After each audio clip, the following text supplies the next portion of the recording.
All right, 3 things that I want to talk about. Today is Thursday. It's full moon today, full moon in Capricorn. And the message, the theme behind this moon isn't really what I was expecting. The guys were reminding me something that I didn't think about for a few years. The actual point of full moons is for it to illuminate whatever has been coming up so that we can face that stuff. So in the past week or maybe month or a few weeks, whatever, you might have been triggered. Things might have been coming up for you to look at, face, and heal. We need to do those because something's coming up, and it's the same thing that we've always known and felt and keep talking about and really just dancing around, I feel. But I got more insight and clarity around it. We also need to be meditating was super strong.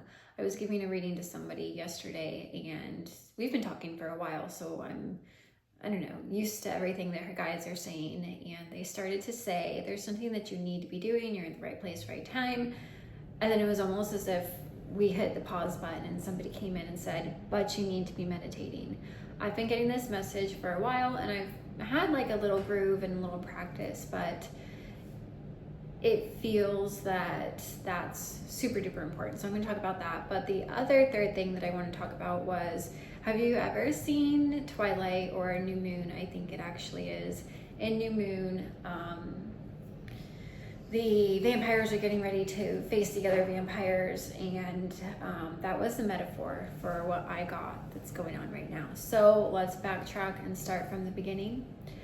The energy behind this new moon is, instead of having our triggers, our wounds, or whatever come up and we say oh, I'm going to not let this bother me and turn it around, you need to take that and illuminate it and let it go so that you can heal it, so that you can create more room for light.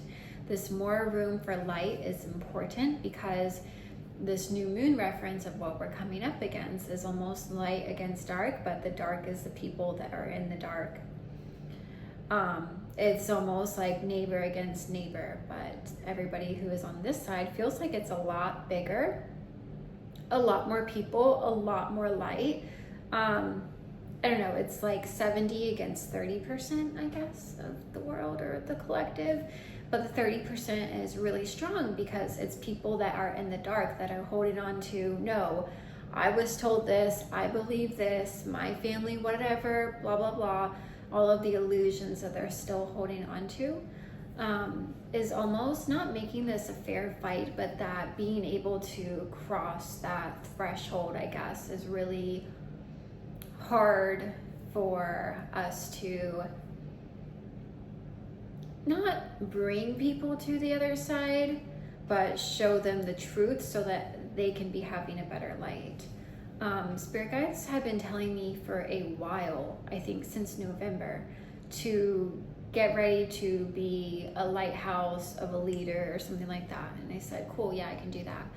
But then I started to get the intuition that it's not what I thought it was more of a light in the dark. And then that kind of turned to the crazy person in the room of sane people who are just keeping their heads down, that I need to be the one that's shouting from the rooftops and flapping my arms and being that kind of lighthouse. Because back to this new moon reference visual that I have, I think that it's interesting that this is a movie, obviously. Every time I get a notification, it looks like someone's coming here and stopping and standing there. Okay. This movie metaphor reference feels that it's perfect because it's a stage. It's an illusion. It's not real. What's real is what we feel in our hearts. The power at our house went out for 2 hours yesterday, and so I was reading different books that I hadn't been reading before, and there was one book that kept calling my attention. So when I cracked it open, it was really triggering to me. It was almost in the Bible format, and very much, instead of philosophy, it was more religion based, and saying by the time you finish this book, you'll have a better understanding of God. You'll be able to help people understand God. And I was kind of wait, what am I reading? And that made me feel this ready to hold on to my own like belief and knowing and say like, shut up and go away and get out of here and you don't know what you're talking about. So I feel that that's how people that are in the dark are going to feel. The reason that this is important and coming up is because there's also a sense of, I don't know what's going on out there. I don't want to predict what's going on out there, but to me, it's the same old stuff, and just shaking the walls a little bit louder. I think of natural disaster things, I think of political things, and then I think of people's greed and shopping and buying and stocking stuff up.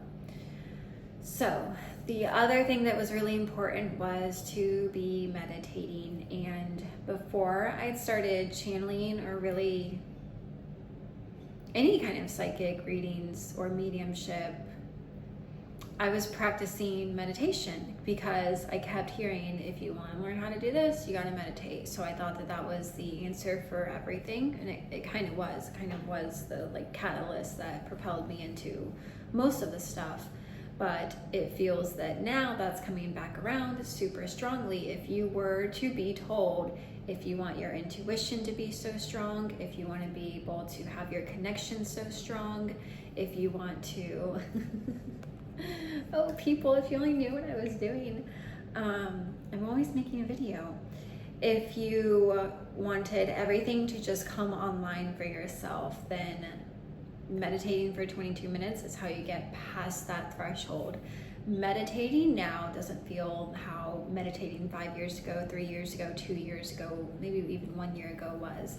Meditating in the past was kind of a way that you could reach your divine beings and guides and higher self, but now it feels, when we will be meditating for 22 minutes a day, a couple times a day if we can, that we're stepping into their world, but they're already here.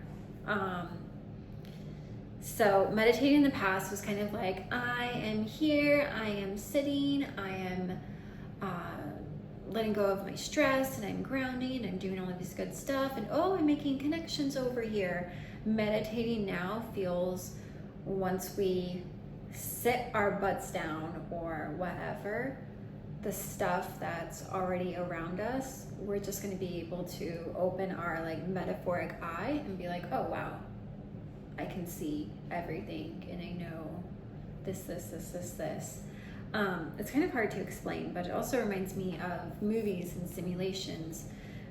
Maybe picture when we're sitting down and meditating. I'm trying to make this sound enticing so that we actually meditate, because it is really cool. Picture now in 2025 when you're meditating, it's like you're putting on a VR headset, and after a few minutes that you're able to like stop trying to not think of stuff and you just surrender, things will happen. And if things aren't happening, things are happening that you're not seeing or feeling. Meditating now is what is helping us cross that threshold of blending all of this together. Blending all of this together, what I mean by that is not bringing the spirit guides to us because they came to us, your ancestors, your loved ones, your ascension energies. It's all here, it's all within, but when we meditate is how we can see that, feel that, and be able to work with it and do stuff with it. So let's have fun and meditate. Another meditation practice that I love so much is when I sit down, if I'm getting bored, I think of, oh, let me go check on my younger self, and I'll visualize her. Usually I'll just like be transported to like, oh yeah, I remember my friend's house. I was sitting on the steps here and she was mean to me, so I was crying about something. Visualize your younger self and go sit with them. Go be with them, go introduce yourself to them, go spill your secrets to them, go tell them everything that they need to know. Say, they are a jerk off and you grow up to be super amazing and I love you so much. And because when you do that, it helps like ripple of impact. You visiting your younger self is what needed to happen for you to heal.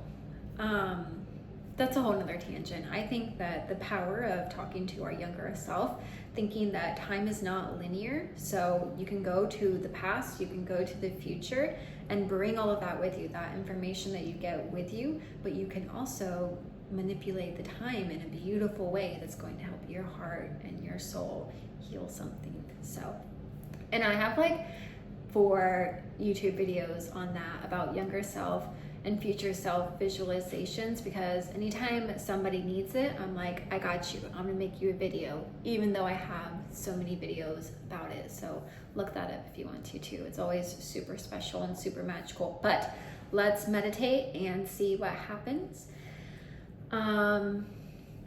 What were the other messages for the full moon?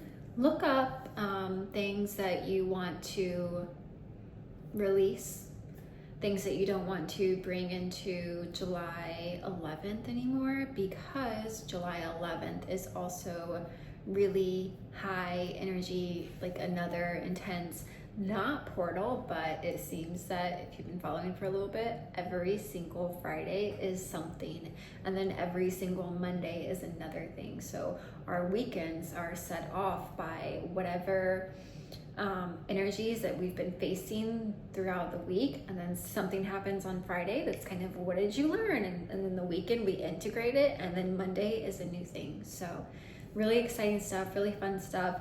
It feels that we're getting closer and closer to something that's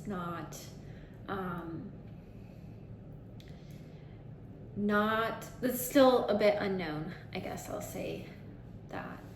So yeah, cool stuff. Thanks for watching, and I hope that this is helpful, and I hope that inspires you to meditate for 22 minutes so that they will stop telling me that to meditate. Okay, we're gonna do it. It's fine. We're doing it. We're probably already doing it now. It's not that big of a deal. Have a good Thursday.